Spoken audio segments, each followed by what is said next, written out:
welcome back to our next episode of Creating Characters for Delicious in Dungeon in Pathfinder 2nd Edition Remaster. This week we are going to take a look at Chilchuck, the picklock of the party. Chilchuck is a half-foot or halfling, depending on, where you're talking about him. In Dungeon Meshi he's a half-foot, in other fantasy he'd be a halfling, in Lord of the Rings he'd be a hobbit. You get the idea. So he's quite small and is very light on his feet, though he is tall for a half-foot, but he keeps his weight down to make him light on his feet for traps and stuff. And he's older than pretty much the rest of the party in how ages work. So he's wary of getting too attached to people, both as they may die or may try to manipulate him. Thankfully, neither of these has really happened with Lys's party yet. Well, in the show anyway. Well, apart from Fallon anyway. Let's just move on, shall we? As a picklock, Chilchuck's job is to look for traps and figure out the best way to get somewhere that puts the party in the least amount of danger. He's also quite proficient with languages and translation, though in the show we have mostly only seen this through cursing. So let's have a look at what he would look like in Pathfinder at level 1. So here we have Chilchuck Tims, level 1 halfling rogue. Unsurprisingly we are going with rogue. I think that does make the most sense. It is pretty clear cut. Background's a little more interesting, so we'll get to that in a minute. But starting off with his ancestry, which is of course a halfling or half-foot. They have the halfling and humanoid traits, short, resilient people who exhibit remarkable curiosity and humour. 6 hit points to start. They are small. Their size is small. Speed is the same, however, as most other races at 25 feet. Ability boosts to strength, to wisdom and to dexterity, and a free one and a floor to strength, because again being, smaller in frame. And then languages, they can know a whole bunch, which will come up, and they have keen eyes, which does apply to Chilchuck, because we know that part of the reason he is such a good picklock is because he's got very keen senses. His ears as well, but his eyes too.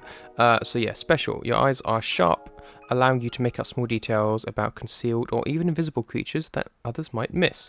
You gain a +2 circumstance bonus when using the seek action to find hidden or undetected creatures within 30 feet of you. When you find an opponent that is concealed from you or hidden from you, reduce the DC of the flat check for concealed target from 9 to 3 for concealed target or 9 to a hidden one. So that's pretty cool.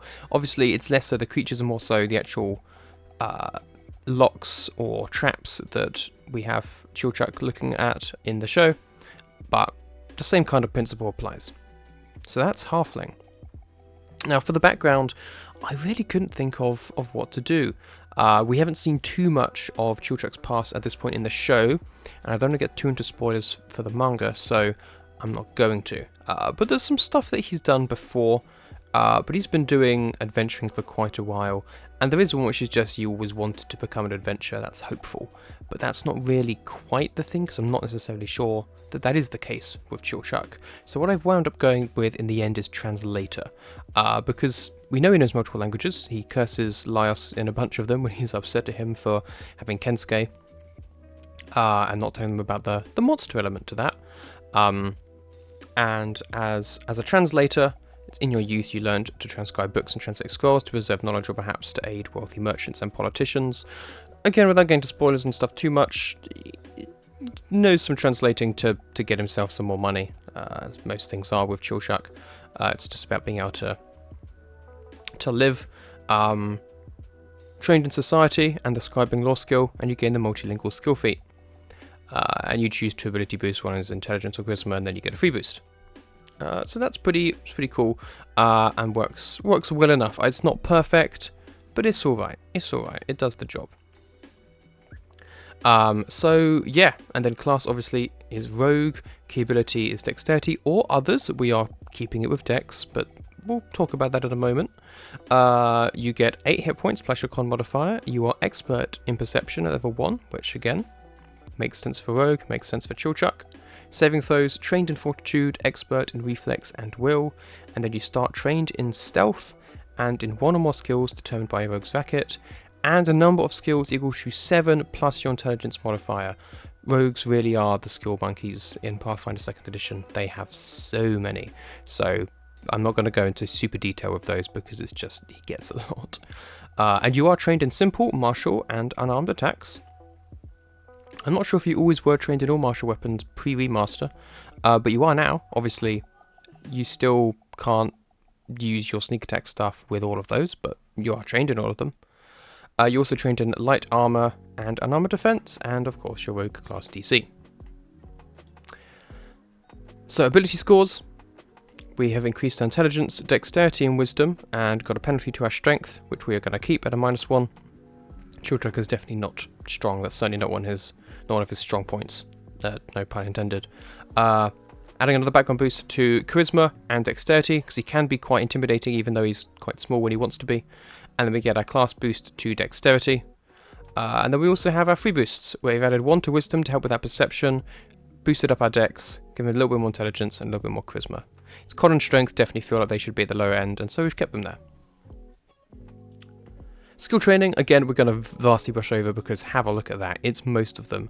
I've not particularly given him training in the social skills because I've not seen him have too much of those specifically, really.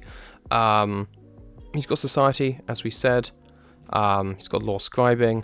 But yeah, intimidation, diplomacy, performance aren't really things we see him with. But pretty much everything else, survival for surviving dungeons, thievery and stealth, of course. Crafting, athletics, acrobatics. Deception, he does lie sometimes, so, you know, and then medicine and nature, again, just makes sense more so than Arcana does, I think. Because magic is one of those weird things that, you know, we don't know about and don't talk about. So that's the skills. It's a lot of skills. And they're only going to get more as high levels.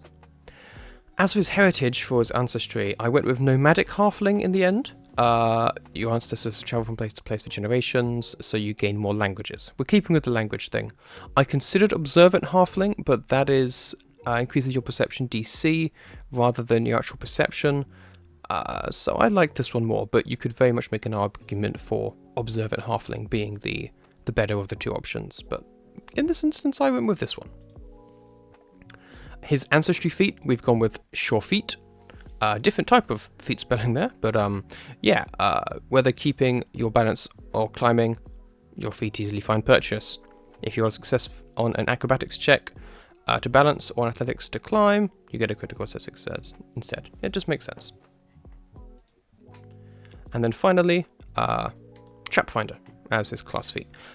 Tumble behind would work, and nimble dodge would definitely make sense, but the main thing we know him for is finding traps. And that's what Trap Finder does. It gives you a +1 circumstance bonus to perception checks, to find traps, and to AC against attacks made by traps, and to saves against traps. Even if you aren't searching, you get a check to try and find traps that normally require you to be searching, which is very helpful. Even if Chilchuck is always searching, pretty much. You still need to meet any other requirements to find the trap, of course, and you can disable traps that require proficiency rank of Master in Thievery, and if you have Master proficiency in Thievery, then you can disable Legendary traps instead. And your circumstance bonuses against traps increases to +2 at that point. So yeah, pretty cool, makes sense. Trap Finder. Thank you for that. We also give him the skill feat, terrain expertise, because he's trained in survival. And this means you're good at navigating a certain type of terrain, and you gain a +1 circumstance bonus to survival checks in one of the following types of terrain. And you can choose this multiple times with different types of terrain, but we are just in this case going to go with underground, counting dungeons in this case, in amongst that, because he goes into them a lot and knows a lot about them. The rogue's racket, we stuck with thief, which is the classic pickpocketing, cat burglary, that kind of stuff. Also just being good with lightweight weapons. We've only seen with 3 daggers and a bow, so this makes sense. And you train your thievery, and you're allowed to add your dexterity modifier to damage rolls instead of your strength modifier, which you can't usually do. The other rackets are cool. Ruffian is all about strength, Scoundrel is all about charisma, and Mastermind is intelligence. But yeah, in this instance, thief racket and the dex makes no sense. So, as a rogue, just to go over those abilities, you do get surprise attack, which is on the first round of combat. If you roll deception or stealth for initiative, and you go before creature hasn't acted yet, they are automatically off guard, which leads into your sneak attack, where if they're off guard to you and you attack them with an agile or finesse weapon, or an under attack or ranged attack, you do an extra 1d6 precision damage, and for a ranged attack with a thrown or melee weapon, it must also be agile or finesse. and as you go up, the level goes up and the damage goes up, like sneak attack. They also have a multilingual feat, as we mentioned, which is it's easy to pick up new languages, and you can learn additional language if you are or become a master in society. You're good with languages. You know lots of languages. And keen eyes, we already went over as well. So that is Chilchuck at level 1. He's got a dagger, he's got a short bow, he's got some leather armor, which is at most what he has is maybe padded, but we're going to stick him with leather, which gives him an AC of 18, which is not bad. And yeah, there you have it. That is Chilchuck. Little halfling rogue, good at disabling traps and locating them, light on his feet, and also able to do sneak attack shenanigans when he needs to. That's him done. Again, I will follow this up at some point with a brief combat demonstration, but for now, that's the video. I hope you found that interesting. Please let me know if you do anything differently down in the comments below, or if I got my rules muddled. As always, I am still relatively new to the Pathfinder 2nd edition, and especially the remaster, as with everyone else. So it's always really interesting to see if people have other perspectives, other ideas on how to make these characters, and also just, you know, to learn new things about systems that I'm still getting to grips with. I don't want to make it sound like I have no idea what I'm talking about. I hopefully do, but it's still a pretty rules-dense system at times, and things slip through. So yeah, leave any comments or ideas down in the comments below. Please like and subscribe to the channel if you want to see more content like this. And I will see you in the next video. Goodbye.